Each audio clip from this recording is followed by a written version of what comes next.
C'est encore un festival tout jeune parce que 3e édition, donc ça grandit. Voilà, on en a loupé 2 à cause de Covid, mais écoute, voilà, ça continue, 3e, donc écoute, ça se passe bien. Les gens sont présents, on peut voir que la salle, elle se remplit bien, donc que ce soit le matin ou l'après-midi. On dira que le rendez-vous, enfin voilà, les gens sont contents de venir et puis je pense que ça va être un beau succès encore.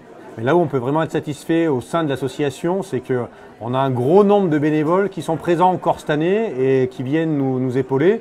Et c'est vraiment top. Voilà, donc que ce soit au niveau de la buvette, au niveau des animations, au niveau de la préparation des salles, du nettoyage. Ce matin, il y avait du monde qui était là dès 8 h, alors qu'on a terminé les docteurs à 3 h 30 du matin. Franchement, tout le monde donne un coup de main et ça fait vraiment plaisir.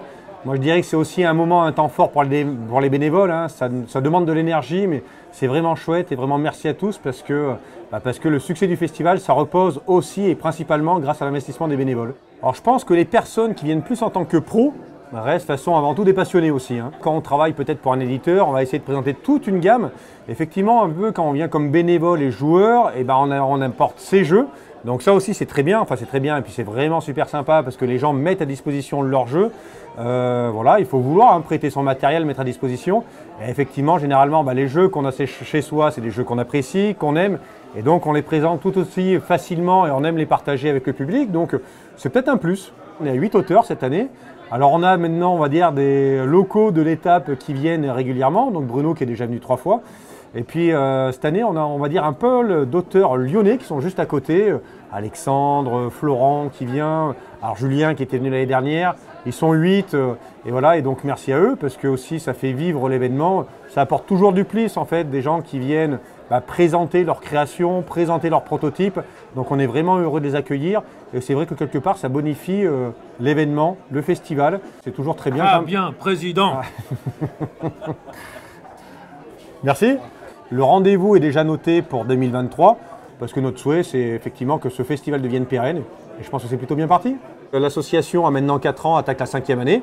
C'est une association qui est très jeune et réussir à sortir un événement comme ça au bout de 2 ans de création, on voit que quelque part il y a un vivier d'adhérents, de bénévoles qui ont envie de se rencontrer, qui ont envie de participer, de faire des choses et aussi de créer. C'est des gens qui se côtoient et quelque part aussi qui portent un peu des projets associatifs. Et donc l'association, on voit que les gens se croisent, restent, viennent aux soirées. Donc on a des soirées tous les vendredis soirs. Voilà, on a 2 événements dans l'année, les 24 heures du jeu et le festival.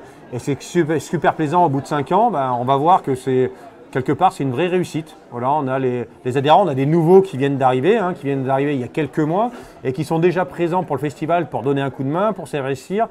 Et par rapport à ça, on peut dire que c'est chouette. Voilà, l'association est faite pour ça. Hein. Un petit coucou aussi à tous nos partenaires. Alors, on a des partenaires institutionnels, partenaires associatifs, partenaires pro. Donc voilà, ce petit message aussi pour les remercier. Au niveau local, cette année, on a eu la médiathèque du Singulier, donc qui est juste à côté à Belleville, qui est venue aussi faire des animations. Donc c'est top. On a la ludothèque de Quincier qui s'est présentée. On a l'association Octaèdre qui vient de Villefranche, qui sont un peu plus spécialistes dans les jeux de rôle. Au niveau institutionnel, on est suivi au niveau de la mairie qui essaye de mettre à disposition les salles, de nous appuyer pour pouvoir créer l'événement. Et en termes de pro, on a BlackRock, distributeur, qui nous ont filé des jeux. On a Yellow, on a Gigamic, et puis on a aussi avec Florent Toscano au plat qui est venu représenter aussi ces jeux. Donc merci à tous et c'était chouette de soutenir le festival et puis on espère que tout le monde sera encore présent l'année prochaine pour la nouvelle édition.